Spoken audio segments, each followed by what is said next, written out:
थोड़ा सा समझने में उसको टाइम लगेगा, ताकि तुम्हें नेक्स्ट क्लास में हम अच्छे खासे क्वेश्चन कर सकें, ठीक है। तो जब कंसेप्ट करेंगे तो क्वेश्चन तो होंगे ही, लेकिन इतने नहीं होंगे जितने हम रेगुलर करते हैं रोज, ठीक है। नेक्स्ट क्लास में सिर्फ क्वेश्चन होंगे फिर, ठीक है। चले आगे।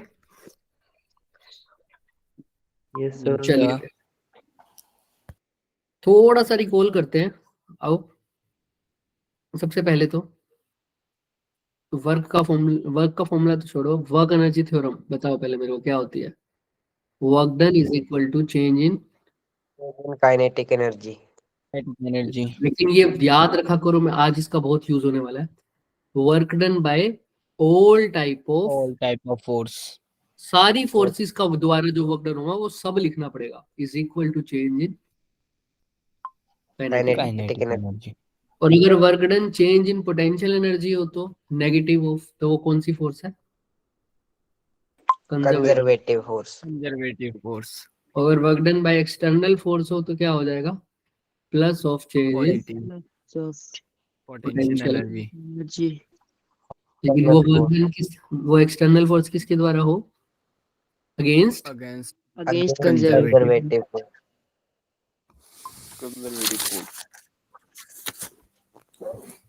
ठीक है। यहाँ तक हमने पढ़ा था, और हमने कुछ ग्रेविटेशनल पोटेंशियल एनर्जी पढ़ी थी, एमजीएच, ये सब, ठीक है। पहले तो इन्हीं के ऊपर सारे फॉर्मूलेस करते हैं। आज हम जो बात करेंगे स्प्रिंग फोर्स के बारे में। किसके बारे में बात करेंगे, स्प्रिंग फोर्स। अभी स्प्रिंग फोर्स वैसे हमने लॉज ऑफ मोशन में एक आधी बार देखी भी थी। हाँ, स्प्रिंग फोर्स का फॉर्मूला क्या होता है। स्प्रिंग फोर्स का फॉर्मूला रीस्टोरिंग फोर्स बताई हुई है, क्या होता था, F is equal to minus of kx। k क्या था, स्प्रिंग कांस्टेंट, और x क्या था, कंप्रेशन या जो स्ट्रेचिंग है, स्प्रिंग कंप्रेशन और स्ट्रेचिंग इन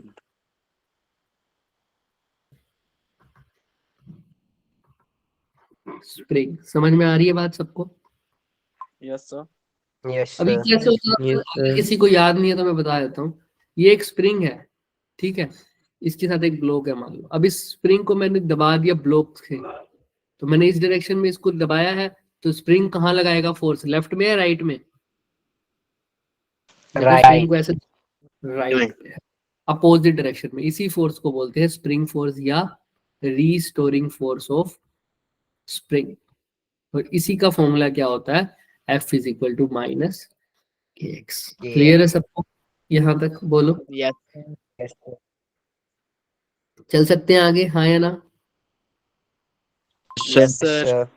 चलिए, तो अगर मैं मैग्नीट्यूड की बात करता हूँ यहाँ पर, तो work done by spring force क्या हो जाएगा यहाँ पर, हाफ के एक्स स्क्वायर। कितना हो जाएगा, मैग्नीट्यूड की बात करें कितना आ रहा है, हाफ के एक्स स्क्वायर। कैसे सर, निकाल सकते हो, पर हमने डेरिवेशन करनी नहीं, पर अगर तुमने देखना है तो कर लो। अगर मैं मैग्नीट्यूड की बात करूँ तो फोर्स का भी एक बार मैग्नीट्यूड लो। अब देखो साइन कैसे होगा मैं बता दूं आपको, F इज इक्वल टू के एक्स।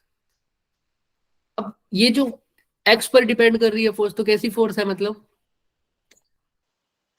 Variable force. वेरिएबल। और वेरिएबल फोर्स के लिए वर्क डन कैसे लिखते हो, इंटीग्रेशन ऑफ F dot अगर वैसे तो जो स्प्रिंग फोर्स लग रही है और जो डिस्प्लेसमेंट हो रही है दोनों अपोजिट डायरेक्शन में हो रही है, राइट, हाँ या ना। देख लो, spring force, restoring force spring की राइट में लग रही है, लेकिन मैं बॉडी को कहाँ पे भेज रहा हूँ, आगे की तरफ, लेफ्ट। समझ रहे हो, यस हाँ या सर। ना। तो अभी के लिए मैग्नीट्यूड कंसीडर कर रहे हैं, तो F की जगह क्या लिख सकता हूं मैं, kx, और साथ में क्या है, x। तो इस k तो कांस्टेंट है, x का इंटीग्रेशन क्या हो जाता है, एक्स स्क्वायर x अपॉन 2। और ये चाहे 0 से x तक पुट भी कर दो लिमिट, तो वर्क डन का फॉर्मूला क्या हो जाएगा, हाफ के एक्स स्क्वायर। सॉरी हाफ के एक्स स्क्वायर। समझ में आ रही है ये बात। Good evening, sir. यहीं से मैंने लिख दिया सीधे वर्क डन का फॉर्मूला कितना, एक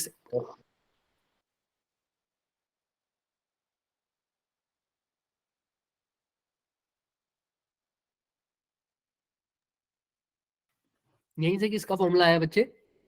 वर्क डन का फॉर्मूला आया कितना? हाफ के एक्स स्क्वायर। सबको समझ में आया? ये तो नॉर्मल इंटीग्रेशन अभी तक हम करते हैं। X square. Piyush Yes, sir. Yes, sir. Thakur, बच्चे चैट में बातें करना बंद कर दो, ठीक है? समझ में आ रही है? Yes, sir. पीयूष ठाकुर को कह रहा हूँ। Yes. चलिए, तो यहाँ पर देखो वर्क डन का सिंपल फॉर्मूला है हाफ के एक्स स्क्वायर। यही वर्क डन स्प्रिंग की किस में स्टोर हो जाता है? पोटेंशियल एनर्जी की फॉर्म में। तो स्प्रिंग की पोटेंशियल एनर्जी का फॉर्मूला भी क्या होता है? हाफ के एक्स स्क्वायर। समझ में आ रहा है? इसका मैग्नीट्यूड की बात कैसे सर? वर्क डन होता है वैसे चेंज इन पोटेंशियल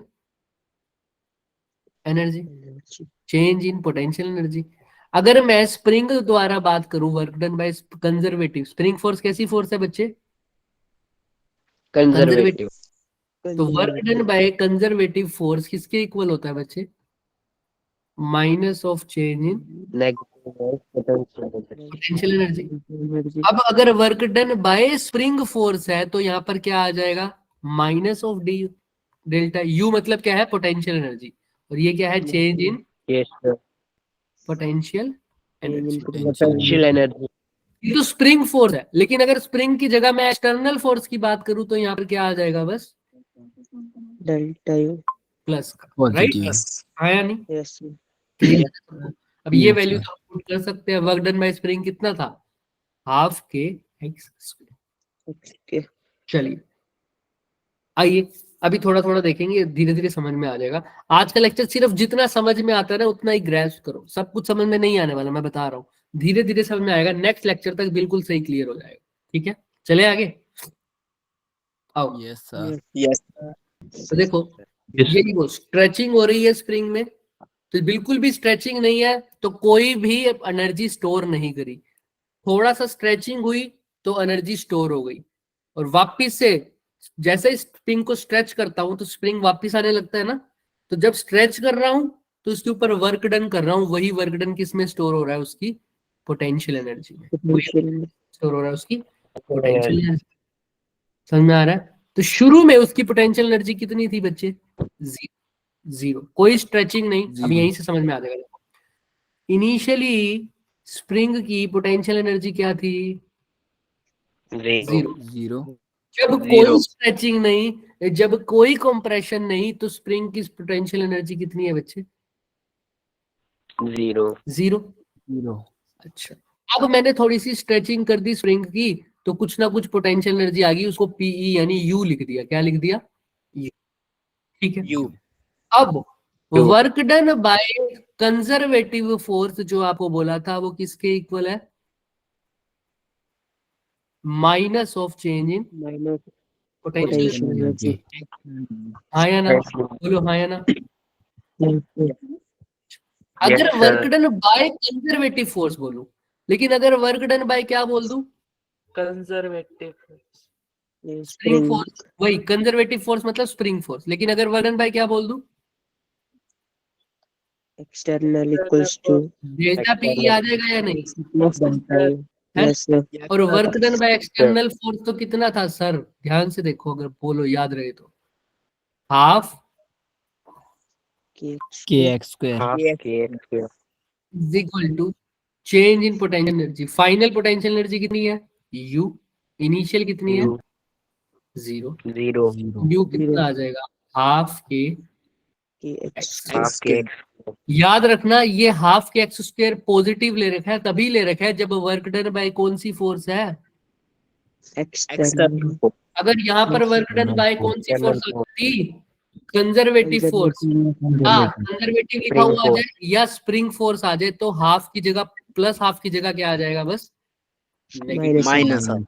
ये बात सबसे इंपॉर्टेंट है, बहुत सारे बच्चों को ये बात समझ ही नहीं आती कब हाफ लेना है और कब नेगेटिव हाफ लेना है। ये बात क्लियर है आपको? तो जब भी work done by external force है तो पॉजिटिव ले रहे हो, जब Yes, sir.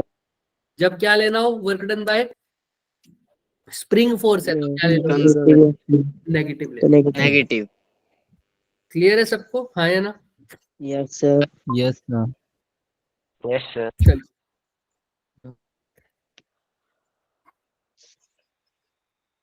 आइए, अब जैसे ये क्वेश्चन है, एक हल्का सा क्वेश्चन करते हैं और इससे पहले एक हल्की सी बात भी कर लेते हैं। सर याद रखना, मैकेनिकल एनर्जी कंजर्व्ड तभी होगी जब सिर्फ दो एनर्जियों की बात होगी। कौन सी? Kinetic. या तो काइनेटिक पोटेंशियल में बदल जाए पूरी तरह, या पोटेंशियल काइनेटिक में बदल जाए, तब मैकेनिकल एनर्जी Kinetic. कंजर्व्ड होगी। अगर इनके अलावा कोई और तीसरी एनर्जी आई या एनर्जी का लॉस हो रहा है तो मैकेनिकल एनर्जी कंजर्व्ड नहीं होगी। ठीक है, समझ में आ रही है? इनके अलावा तीसरी एनर्जी आ गई अगर क्वेश्चन में और एनर्जी का लॉस भी हो रहा हो तो मैकेनिकल एनर्जी कंजर्व नहीं रहेगी। हाँ, टोटल एनर्जी हमेशा क्या रहेगी? कंजर्व रहेगी। ये बात समझ में आती है सबको? Yes. बताया हुआ है ना पहले Yes, भी ये sir. बात। आओ फिर, Yes, sir. Yes, sir. इसका मतलब क्या है और कब नहीं रहेगी सर? कोई एग्जांपल? जब भी जैसे फ्रिक्शन जैसी फोर्स लग रही हो, क्योंकि फ्रिक्शन फोर्स क्या करता है? फ्रिक्शन एनर्जी को क्या कराता है? वेस्ट करवाता है, लूज करवा देता है। In the form of heat भी हो सकता है वो। तो जब एनर्जी लॉस हो जाएगी तो शुरू में सिर्फ मान लो पोटेंशियल एनर्जी थी और बाद में सिर्फ क्या होनी चाहिए थी? Kinetic energy. शुरू में कितनी यूनिट पोटेंशियल एनर्जी थी? मान लो 100 यूनिट। तो बाद में मान लो काइनेटिक एनर्जी कितनी हो जानी चाहिए थी? 100 यूनिट, है ना? ताकि सारी की सारी पोटेंशियल एनर्जी किस में बदल जाती? काइनेटिक में। Kinetic energy. लेकिन हुआ क्या, शुरू में तो ये 100 ही रही, लेकिन ये बाद में आते आते 80 हो गई, यानी 20 का क्या हो गया? लॉस हो गया। किसके कारण? फ्रिक्शन के कारण। तो अब एक और एनर्जी मान लो हीट की फॉर्म में लॉस हो गया, तो अब यहाँ पे काइनेटिक, पोटेंशियल और तीसरी एनर्जी आ गई ना। कौन सी energy? Heat energy. Heat energy. तो जब भी ऐसा कुछ हो जाए जिसकी वजह से लॉस हो जाए और पूरी की पूरी पोटेंशियल एनर्जी किस में ना बदल पाए? काइनेटिक एनर्जी में, Kinetic. मैकेनिकल एनर्जी का कंजर्वेशन नहीं। देखो, मैकेनिकल एनर्जी का मतलब होता है कि हर एक पॉइंट पर क्या कंजर्व रहे? Kinetic energy plus potential energy Potential energy. Same आए, कारण सम सेम आए। फॉर एग्जांपल, पहले किसी पार्टिकल की पोटेंशियल एनर्जी दे रखी थी ए पॉइंट पर, बी पॉइंट पर और सी पॉइंट पर। ए पॉइंट पर इसकी एनर्जी थी मान लो, अब ये ऐसा नहीं है, ए पॉइंट जरूरी नहीं है वर्टिकल है, हॉरिजॉन्टल भी हो सकता है, मैं वैसे एग्जांपल ले रहा हूँ। ए पॉइंट पर उसकी एनर्जी थी 100, पोटेंशियल काइनेटिक एनर्जी थी 0। बी पर उसकी पोटेंशियल एनर्जी थी 80, काइनेटिक हो गई मान लो 20। सी पॉइंट पर उसकी पोटेंशियल एनर्जी थी 0 और काइनेटिक कितनी हो जाएगी? 100। अब देखो, ए पॉइंट पर टोटल मैकेनिकल एनर्जी कितनी है? काइनेटिक प्लस पोटेंशियल कितनी है? 100. 100। बी पॉइंट पे बताओ कितनी है? 80 प्लस 20 कितना हो गया? सी पॉइंट पर देखो, 100. 100. 100. देखो शुरू में सिर्फ पोटेंशियल एनर्जी थी, बाद में सिर्फ काइनेटिक थी, यानी पूरी की पूरी पोटेंशियल किस में बदल गई? Kinetic. बीच में भी, बीच में देखो, बीच में पूरी तो नहीं बदली, लेकिन जितनी भी बदली है पोटेंशियल एनर्जी किस में ही बदली है? काइनेटिक में। या तो बदली ही नहीं, या बदली है तो सिर्फ किस में बदली है? थोड़ी बहुत भी बदली है तो काइनेटिक में बदली है, और किसी में नहीं बदली। अगर ऐसा ही कोई और एग्जांपल हो, फ्रिक्शन के केस में मान लो फ्रिक्शन भी लग रहा हो फ्लोर पे, तो ए पॉइंट पे तो पोटेंशियल एनर्जी कितनी है? 100 और काइनेटिक एनर्जी कितनी हो गई? 0। 0. A point, B point and C point, ये है पोटेंशियल, ये है काइनेटिक, ये है टोटल मैकेनिकल। तो पोटेंशियल एनर्जी इस पे है मान लो 100, ये है 0, तो ये होनी चाहिए थी 100 ही है 100. टोटल। 100 प्लस ये हो गई मान लो 80, ये हो गई 15, कितना हो गया? 95। 95. ये हो गई 0, लेकिन ये रह गई हमारी कितनी मान लो? 90 या 95 मान लो। समझ में आ रही है? Yes, sir. Yes, sir. Yes, sir. अभी भी कितनी रह गई? 95। 95. तो देखो, हर पॉइंट पे शुरू में होनी तो कितनी चाहिए थी? 100, लेकिन 100. हर पॉइंट पे 100 की जगह क्या है? 95, 95. यानी 5 यूनिट की एनर्जी का क्या हो गया? लॉस। और जो लॉस हुआ है वो किसी भी फॉर्म में हो सकता है, हीट यानी किसी भी थर्ड एनर्जी का यूज हुआ है यहाँ पर। यानी पूरी की पूरी पोटेंशियल एनर्जी यहाँ पर 100 की 100 में नहीं बदली, कितने में बदली है? 95 में। तो जब काइनेटिक पोटेंशियल एनर्जी पूरी तरह काइनेटिक में ना बदल पाए, या काइनेटिक एनर्जी पूरी तरह किस में ना बदल पाए? पोटेंशियल में, एनर्जी का कंजर्वेशन लो एप्लीकेबल नहीं होगा। ठीक है, देखो यहाँ पर भी पोटेंशियल एनर्जी कन्वर्ट तो हुई है काइनेटिक में, ये तो नहीं बोल सकता कि नहीं हुई, हुई है ना, लेकिन पूरी तरह से नहीं हुई। 100 में से अगर 80 ये हुई तो कितना का काइनेटिक का ऑप्शन आना चाहिए था? 15 20 होना चाहिए ना, तभी तभी टोटल 100 होता। Yes, लेकिन अगर पोटेंशियल एनर्जी 20 से कम हुई तो काइनेटिक 20 से बढ़ जानी चाहिए थी, लेकिन पोटेंशियल तो 20 से कम हुई, लेकिन काइनेटिक कितने से बढ़ी है? सिर्फ 15 से 15 से बढ़ी है ना। पहले ए से बी जाने पर पोटेंशियल का तो कमी आई, कितने में? 20 का। 100 से 80 हो गई, यानी 20 की कमी हो गई। लेकिन काइनेटिक फिर उस टाइम पर 20 से बढ़ जानी चाहिए थी, ताकि दोनों क्या रहते? कांस्टेंट रहते, कंजर्व्ड रहते। बट क्या हुआ? पोटेंशियल तो 20 से कम हो गया, काइनेटिक 20 से बढ़ नहीं पाया। काइनेटिक सिर्फ कितने से बढ़ा? 15 से। 5 का एनर्जी का लॉस हो गया, और जब एनर्जी का लॉस हो रहा है तब मैकेनिकल एनर्जी का कंजर्वेशन नहीं लगेगा। क्लियर है यहाँ तक सबको? Yes, Yes, sir. Yes, sir. Yes. yes, sir. कोई भी डाउट है तो बताओ। No, sir. चले आगे। Yes, sir. अब इसी क्वेश्चन को Yes, sir. समझो। स्क्रीनशॉट Yes, ले sir. सकते हो आप, इसको मैं रब करूंगा अभी। जिसने स्क्रीनशॉट लेना फटाफट ले लो। Mechanical energy conservation not applicable, यहाँ पर मैकेनिकल एनर्जी कंजर्वेशन एप्लीकेबल। चले, Yes, sir. अब इस क्वेश्चन को देखिए। इस क्वेश्चन में एक फोर्स लगाई गई है सर, एफ। यानी मैं फोर्स नहीं बोलूंगा, इन्होंने जो एग्जैक्ट वर्ड यूज किया वो बहुत इंपॉर्टेंट है, इम्पल्स लगाया है। ठीक है, एक बॉडी है सर, उसका Yes. मास दे रखा है 0.18 kg. kg, इतना उसका मास दे रखा है। ठीक है, अब स्प्रिंग कांस्टेंट भी दे रखा है कितना? 2 Newton per meter. फ्रिक्शन का कोफिशिएंट भी दे रखा है 0.1। शुरू में ब्लॉक रेस्ट पर था, कब? फोर्स को लगने से पहले। लेकिन फोर्स लगने के बाद तो रेस्ट पे रहेगा ही नहीं। तो फोर्स लगने के बाद कुछ वेलोसिटी आई, यानी इंपल्स लगने के बाद कुछ वेलोसिटी आई, और उसके बाद स्प्रिंग क्या हो गया? थोड़ा सा कंप्रेस हो गया, है ना?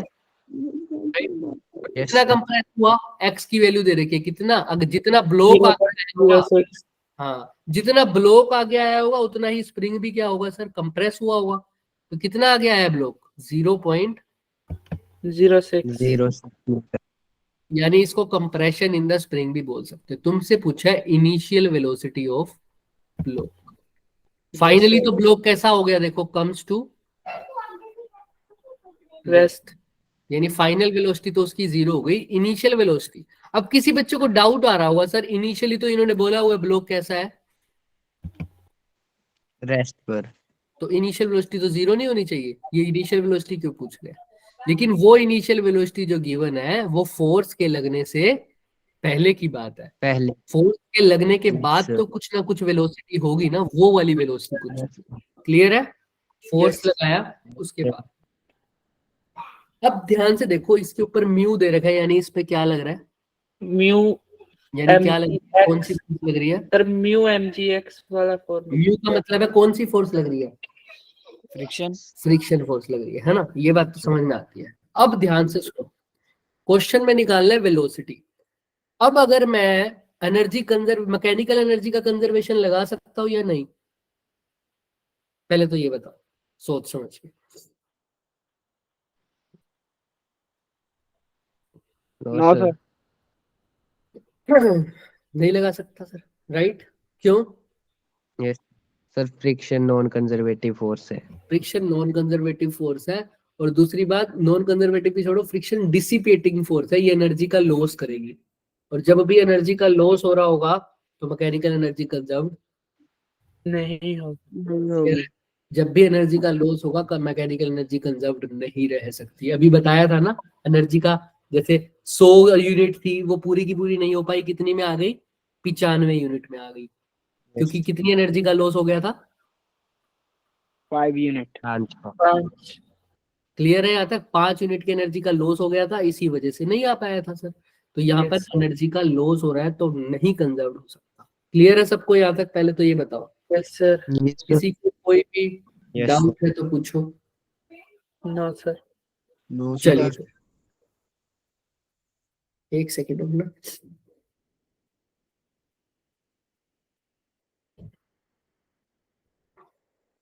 चलो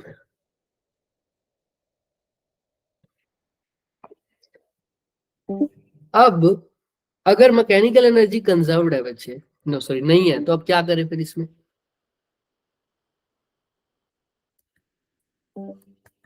वर्क बताओ। Energy theorem. Work energy theorem लगा सकते हो, कैसे सर? सर म्यू भी दिया है sir.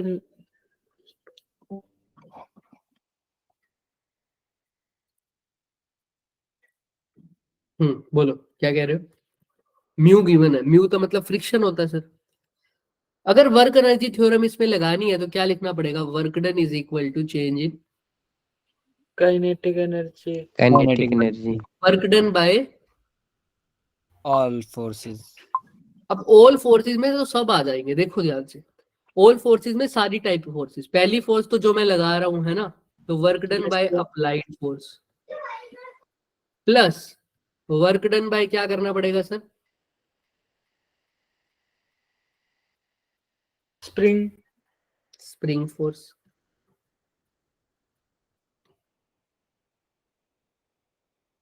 Plus work done bye एक और फोर्स है, रीस्टोरिंग। Friction.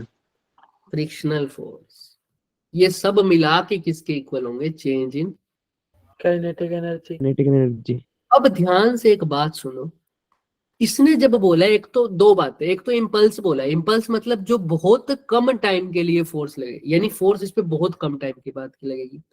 दूसरी बात, ये जो बात कर रहा है ये ब्लॉक के चलने के बाद की बात कर रहा है। क्या ब्लॉक के चलने के बाद फोर्स लगने के क्या उसके ऊपर फोर्स लगातार लगती रही है क्या?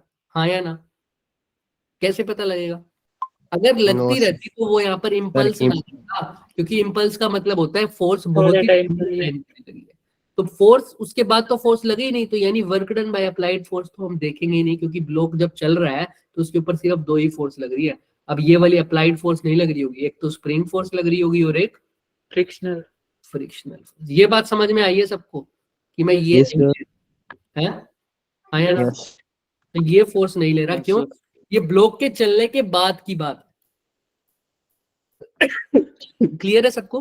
हाँ, अगर इसने ऐसा बोल दिया होता कि ये जो फोर्स है कंटिन्यूअसली लग रही है तो वो उसकी वैल्यू भी देता, तब तुम ये फोर्स को कैंसिल नहीं करो। लेकिन अभी तो बोल रहे थे सर चलने के बाद की बात है, पहली बात। दूसरी बात, फोर्स भी कितने टाइम की लग रही है? बहुत थोड़े टाइम। चले आगे। Yes sir. Yes, sir. बात ये आ रही है Yes, sir. कि स्प्रिंग फोर्स की सर। जगह क्या लिखे, तो मतलब अब इसको अच्छे से लिख दो, work done by spring force plus work done by frictional force is equal to change in kinetic energy. किसकी काइनेटिक एनर्जी की चेंज हो रही है सर? ब्लॉक की।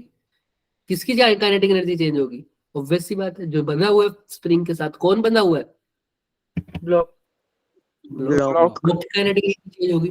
तो अब ध्यान से सुनो, सबसे पहले तो हम बात करते हैं work done by frictional force. बताओ क्या होगा? फ्रिक्शन का फॉर्मूला क्या होता है? Work done by friction. Force का बताओ, वर्क मतलब सुनो, स्प्रिंग फोर्स का तो अभी Mu into लगाऊंगा। N. फ्रिक्शनल फोर्स का फॉर्मूला क्या होता है? एफ डॉट वर्क डन का formula dot S, force dot displacement. यानी इसको ऐसा भी लिख सकता हूँ, F S Yes, sir. Cos theta is plus में work done by spring force is equal to change in Yes, sir. Kinetic energy. मैं work done by spring Kinetic force तो 2 मिनट में लिख दूंगा, अभी नहीं लिख रहा क्योंकि बाद में बताऊंगा। F S cos theta, F की जगह क्या लिखूं? Frictional force. F is equal to क्या होता है? Mu into mu n into s mu cos n. theta is equal to change in kinetic energy. Work done by spring force plus mu की sir. Value given है question में 0.1 0.1 सिर्फ कितने given है 0.1. 1 n किसके इक्वल होता है आप सबको पता है. mg के mg इसमें इक्वल है mg. तो mg s भी गिवन है कितना डिस्प्लेस हुआ है वो 0.06 0.06. कोस थीटा कितना लिखेंगे बताओ. फ्रिक्शन फोर्स तो पीछे लगती है, डिस्प्लेसमेंट आगे हो रहा है. कोस कितना हो जाएगा cos 180 180. 180 is equal to change in kinetic energy. आप एक बात बताओ, work done by spring force तो ठीक है, प्लस कोस 180 क्या होता है 0 -1 -1. तो यहाँ पर लिख दो माइनस, प्लस की जगह माइनस, क्योंकि -1 माइनस आगे आ जाएगा. 0.1 इंटू मास कितना है 0.18. 0.18 जी की वैल्यू 10 ले लो 10. इंटू 0.06 इंटू कोस 180 तो पुट कर ही दिया, is equal to change in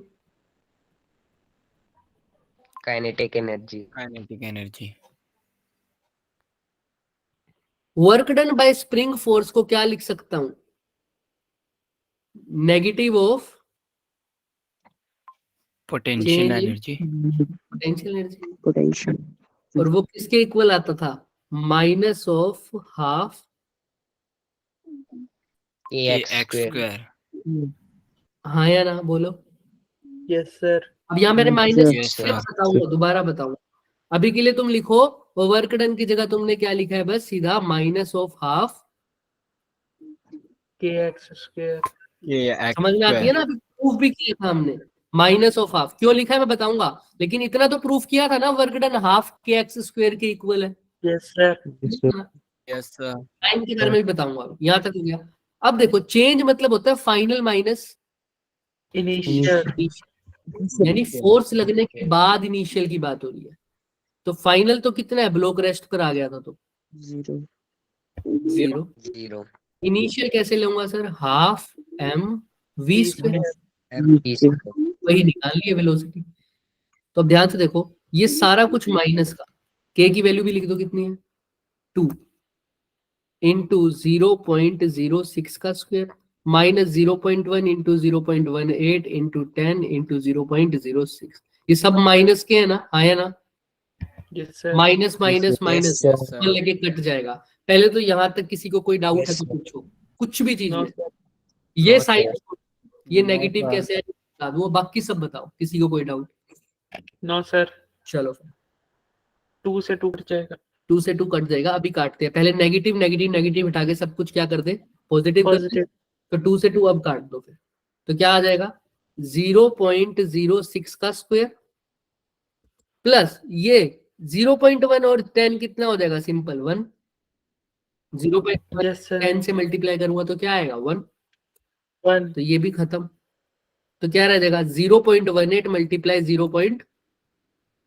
06 plus क्यों आया पता है ना सबको, या माइनस क्यों नहीं आया, yes sir क्योंकि नेगेटिव नेगेटिव नेगेटिव सबका कैंसिल कर दिया सर.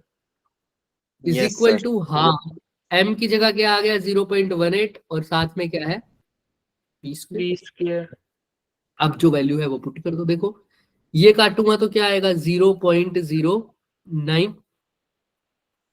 0.06 का स्क्वायर है तो एक से कॉमन ले लो तो अंदर क्या रह जाएगा 1 प्लस 0. 1 8 यही रह जाएगा क्या, हाँ या ना. yes sir देख लो अच्छे से, किसी को कोई डाउट हो रहा हो तो मैं दोबारा पूछ रहा हूँ.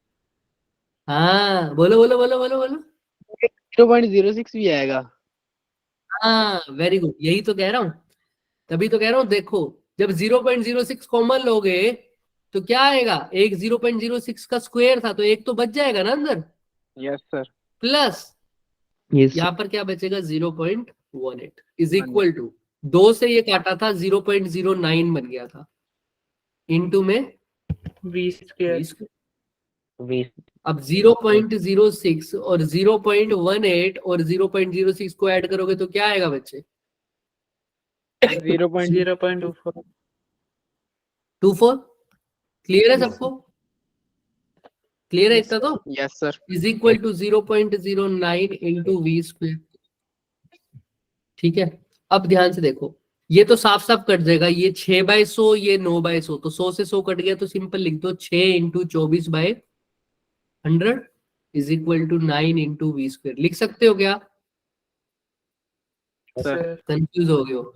0.06 को क्या लिख दिया? 6/100। 6/100 0.09 9/100 ये कट 100 से जाएगा, 100 कट गया।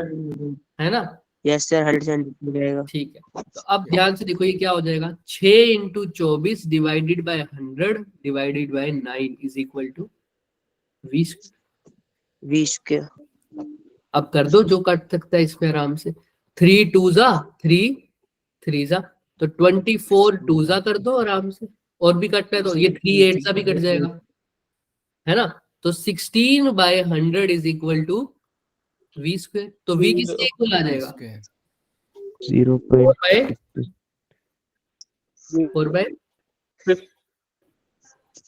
4 बाय 25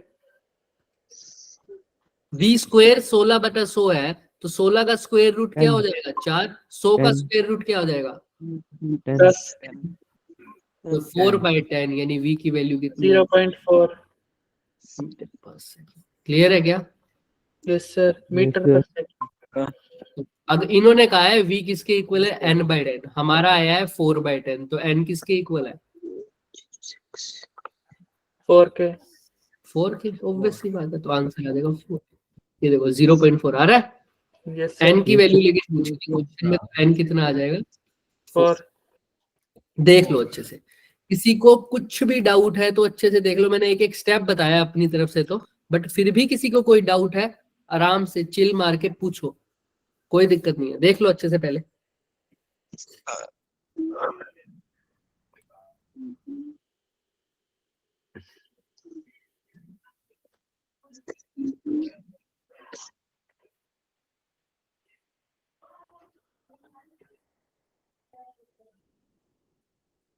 बोलो, no sir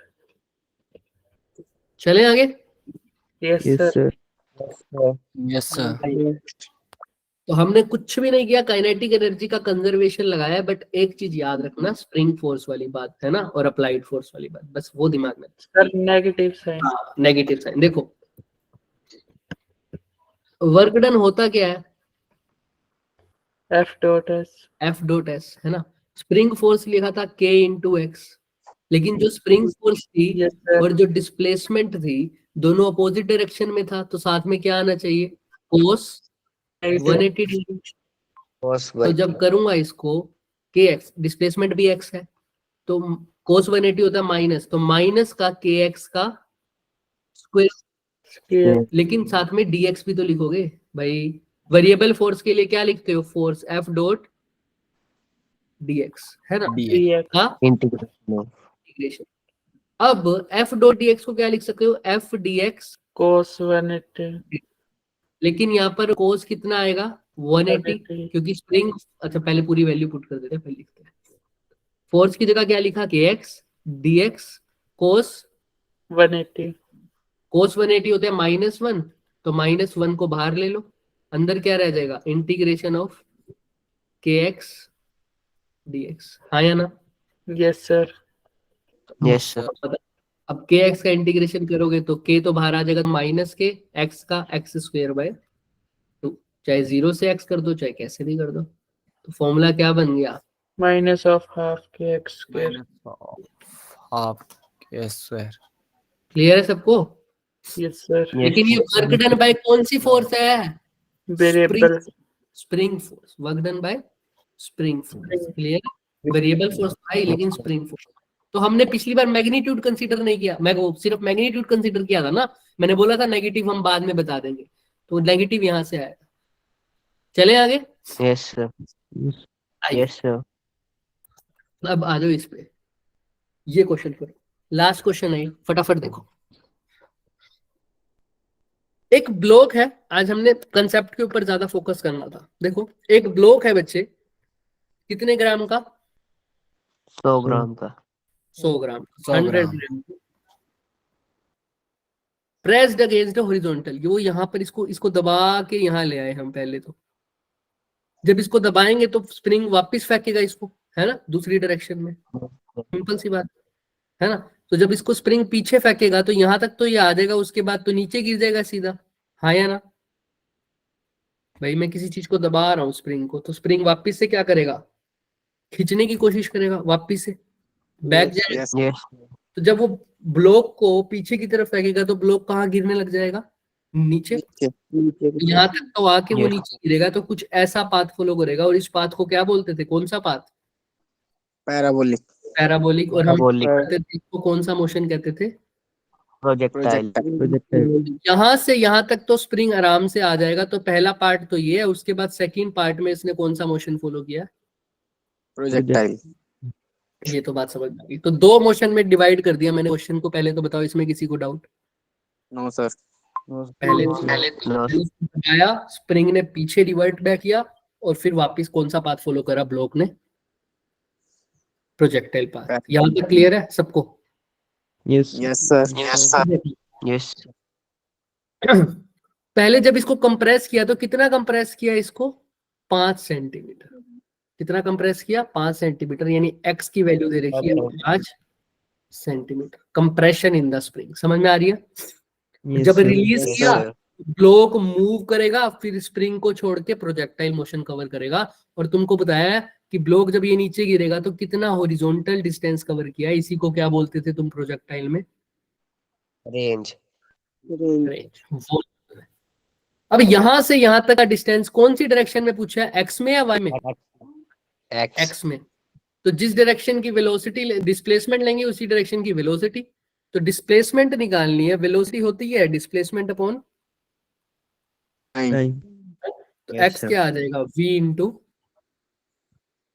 Yes, sir. R. मतलब वही जो आर बोला है उसी को मैंने क्या बोल रखा है, x.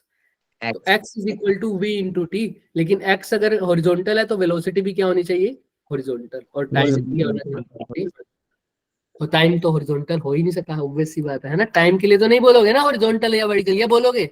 No No, sir. sir. No. चलिए, तो अगर मेरे को x यानी r की वैल्यू निकालनी है तो क्या क्या चाहिए मेरे को, एक तो v की वैल्यू और T. v की वैल्यू तो मैं आसानी से निकाल दूंगा। क्यों, किस वेलोसिटी से निकलेगा वो, जिस वेलोसिटी से यहां से पहुंचेगा उसी वेलोसिटी से आगे जाएगा, है ना, हाँ या ना। इस Yes, sir. यस तो सर। यहाँ पर वेलोसिटी निकालने का फॉर्मूला कैसे पता चले, ये वेलोसिटी इसके पास ब्लॉक के पास किसने प्रोवाइड की होगी, कैसे ब्लॉक के पास वेलोसिटी आई, सोचो। ब्लॉक कैसे मोशन में आया, हाँ किसने प्रोवाइड की होगी, स्प्रिंग। स्प्रिंग ने क्यों प्रोवाइड की होगी, क्योंकि हमने स्प्रिंग को कंप्रेस किया था, तो स्प्रिंग भी वापस से हमें फेंकेगा ब्लॉक को, तो उसके कारण वेलोसिटी आ जाएगी। शुरू में जब मैंने कंप्रेस किया था तो सिर्फ कंप्रेशन के कारण स्प्रिंग के पास कौन सी एनर्जी थी, पोटेंशियल। मैंने बताया वो चाहे कंप्रेस हो जाए चाहे स्ट्रेच हो जाए, कौन सी एनर्जी होती है, Potential energy. Potential energy. अब अगर पोटेंशियल एनर्जी थी स्प्रिंग के पास, अगर वो अब वो कंप्रेस हो गया, पोटेंशियल एनर्जी हो गई उसके पास, तो अब स्प्रिंग ने जब वापस छोड़ा तो ब्लॉक वो पोटेंशियल एनर्जी किसमें कन्वर्ट हो गई, ब्लॉक की kinetic energy. Kinetic energy. Spring की पोटेंशियल एनर्जी ब्लॉक की काइनेटिक एनर्जी में क्या हो गई, कन्वर्ट। Convert. यहाँ तक Yes, क्लियर sir. आया ना? Yes, sir. Yes sir. तो potential energy of the spring कितनी होती है, half kx square kinetic energy block का formula half mv square. Half से हाफ कट गया, एक की वैल्यू आपको गिवन है, कितनी बचे, स्प्रिंग कांस्टेंट ऊपर गिवन है डायग्राम में देखो 100 डिस्प्लेसमेंट कितनी की है उसने, 5 सेंटीमीटर, यानी 5/100 स्क्वायर करना है, 2 बार 5/100 क्लियर है, तो is equal to mass of block कितना दे 100 रखा है, gram. 100 gram, 1000. 100/1000 into v square निकालना है सर, यही तो। Yes, sir. 0 से 0 कट गई, यस है ना, इस 100 से ये 100 कट गया, इस 0 से इस 0 को काट दिया, तो ये कितना आ गया, 25/10। 10 25 इज बटा इक्वल 10 टू वी स्क्वायर। तो वी किसके इक्वल आ जाएगा बचे? 5 बटा 5 रूट 10। ये बात बताओ पहले तो जिसको समझ नहीं आई। कुछ नहीं किया, energy conservation. Potential energy block की किस में कन्वर्ट हो गई? काइनेटिक। पोटेंशियल एनर्जी स्प्रिंग की किस में बदल गई? Kinetic energy of block. Block. पहले तो इसमें देखो किसी को डाउट है तो। No no sir. सर। इससे मेरे पास आई वेलोसिटी, और ये वेलोसिटी कौन सी डायरेक्शन में आएगी आप खुद बताओ, हॉरिजॉन्टल में या वर्टिकल में? स्प्रिंग की, स्प्रिंग के Horizontal. साथ जो ब्लॉक अटैच है वो भी कौन सी डायरेक्शन में मूव कर रहा है? सिर्फ हॉरिजॉन्टल। अभी तो वो वर्टिकल में मूव ही नहीं। हॉरिजॉन्टल। यस तो सर। सिर्फ ये वेलोसिटी कौन सी डायरेक्शन में है? हॉरिजॉन्टल। Horizontal. तो v की वैल्यू तो आ गई, हमें हॉरिजॉन्टल में ही तो चाहिए थी, क्योंकि x के लिए वेलोसिटी भी हॉरिजॉन्टल वाली चाहिए। अब सिर्फ क्या चाहिए मेरे को? टाइम। टी v की जगह तो मैं सीधा पुट कर सकता हूँ क्या? 5 बाय। रूट 10। अब सिर्फ किसकी वैल्यू चाहिए? टाइम की। अब टाइम कहां से कहां तक सर? कितनी डिस्प्लेसमेंट कवर करनी है? x। तो यहां से लेकर यहां तक पहुंचने में उसको कितना टाइम लगा, चाहे वर्टिकल में काउंट कर लो चाहे हॉरिजॉन्टल में। टाइम तो सेम ही रहेगा, चाहे वर्टिकल में गिरा होगा चाहे हॉरिजॉन्टल में आगे बढ़ा होगा, बात तो क्या रहेगी? सेम। सेम। अब अगर मैं को हॉरिजॉन्टल वाली वर्टिकल हॉरिजॉन्टल वाले से टाइम कैलकुलेट करूंगा हॉरिजॉन्टल डिस्प्लेसमेंट से, तो हॉरिजॉन्टल डिस्प्लेसमेंट क्या मेरे को पता है? 5। No sir. No sir. गिरने के बाद नहीं पता। No sir. नहीं पता ना, वही तो निकाल लिया सर एक्स। लेकिन मेरे को वर्टिकल sir. डिस्प्लेसमेंट पता है, उसको कितनी कवरेज की होगी देखो उसने क्वेश्चन में 2 गिवन है। मीटर। 2 2 मीटर। मीटर। वो कितना नीचाई गिरा है? नीचे गिरा है 2 मीटर। तो 2 नीचे गिरा मीटर। है। अगर वो 2 मीटर नीचे गिरा है, अगर वो 2 मीटर सर, वो अगर 2 मीटर वो नीचे गिरा है सर, तो क्या होगा सर? वाई की वैल्यू, डिस्प्लेसमेंट की वैल्यू दे रखी है वर्टिकल डायरेक्शन में कितनी?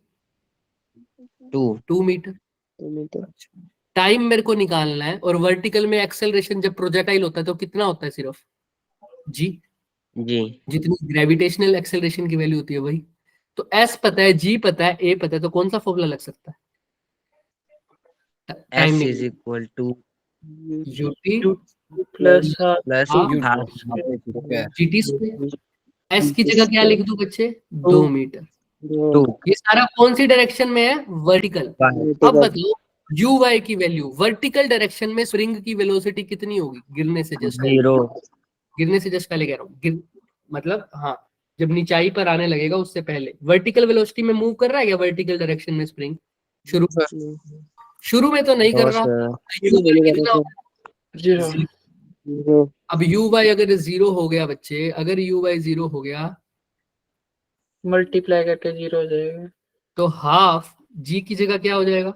10। 10। 10। टी का स्क्वायर निकालना है। तो ये क्या हो जाएगा? 2 2 4 बाय 10। 10। 10। टी कितना आ जाएगा? 4 का रूट 2 और रूट 10 का। तो टाइम आ गया 2 बाय रूट 10। दिख गया क्या सबको यहाँ? Yes sir. Yes sir. हमको निकालना था डिस्प्लेसमेंट, उसके लिए चाहिए थी स्पीड एक्स डायरेक्शन में और टाइम। स्पीड तो तुमने निकाल ली थी, कितनी आई थी? 5 बाय रूट 10।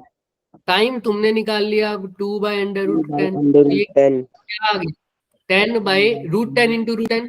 10 10 10 बाय 10। 1 एक्स की वैल्यू कितनी आ गई? 1 मीटर।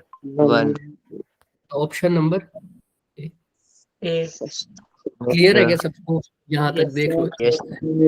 कुछ भी डाउट है देखो, इसमें दो कंसेप्ट मिक्स किए हुए हैं, इसीलिए मैंने थोड़ा सा टाइम लगाया आज के लेक्चर में, क्योंकि यहाँ पर वर्क पावर एनर्जी बच्चे बहुत इंपॉर्टेंट चैप्टर है, बहुत इंपॉर्टेंट चैप्टर। इसके अंदर से बहुत सारे क्वेश्चन आने वाले हैं।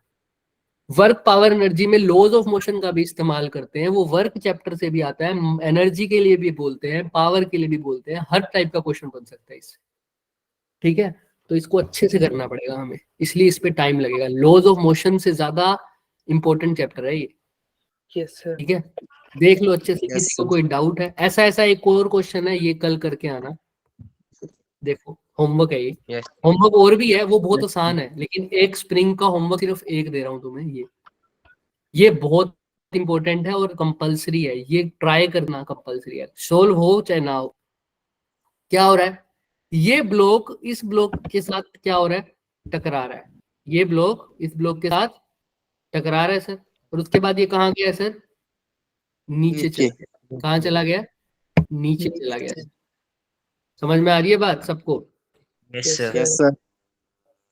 तो चलो तुम इसको उस तरीके से मत करो, तुम इसको एक ही ब्लॉक लो। अभी तो इसमें 2 ब्लॉक दिख रहे होंगे तुम्हें, तुम एक ही ब्लॉक लो। समझो ये 2 ब्लॉक नहीं है, ये एक ही ब्लॉक है, ठीक है, एक ही ब्लॉक है ये। सेम वही क्वेश्चन है पिछले वाला ही, कहीं वही आंसर ना आ जाए इसका। 1 मीटर आ रहा है क्या आंसर? चलो रहने दो, इसका आंसर भी 1 मीटर आ रहा होगा, दिख रहा है ना? Yes sir. सब कुछ सेम दे रखा है क्या? रहने दो, इसको ना करना, क्योंकि बिल्कुल सेम क्वेश्चन है। फिर अगर एक ब्लॉक मान लेंगे, 2 ब्लॉक का क्वेश्चन है वो हम नेक्स्ट टाइम करेंगे। उसमें क्या होता है बच्चे, ये 2 ब्लॉक पड़े होंगे, पहले ये वाला ब्लॉक स्प्रिंग से स्प्रिंग जब स्ट्रेच करेगा तो ये ब्लॉक वापस आकर किससे टकराएगा, इस ब्लॉक से। फिर ये वाला ब्लॉक कहाँ चला जाएगा, पीछे। या ऐसा भी हो सकता है कि ये ब्लॉक इसके साथ टकराए और ये दोनों इकट्ठे ही कहाँ चले जाए, नीचे। और फिर बताओ इनका कितना इन्होंने डिस्टेंस ट्रेवल किया। ऐसा क्वेश्चन हम नेक्स्ट लेक्चर में करेंगे, ठीक है? अभी के लिए जो तुम्हारा होमवर्क है वो ये है बच्चे, मैं दिखाता हूँ, एक सेकंड। पावर के लिए अभी हमने नहीं करना कुछ, एक सेकंड रुको, होमवर्क देख के जाना बच्चे, रुको। Yes yes sir.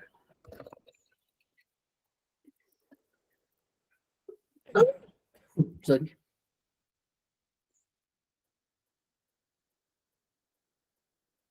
ये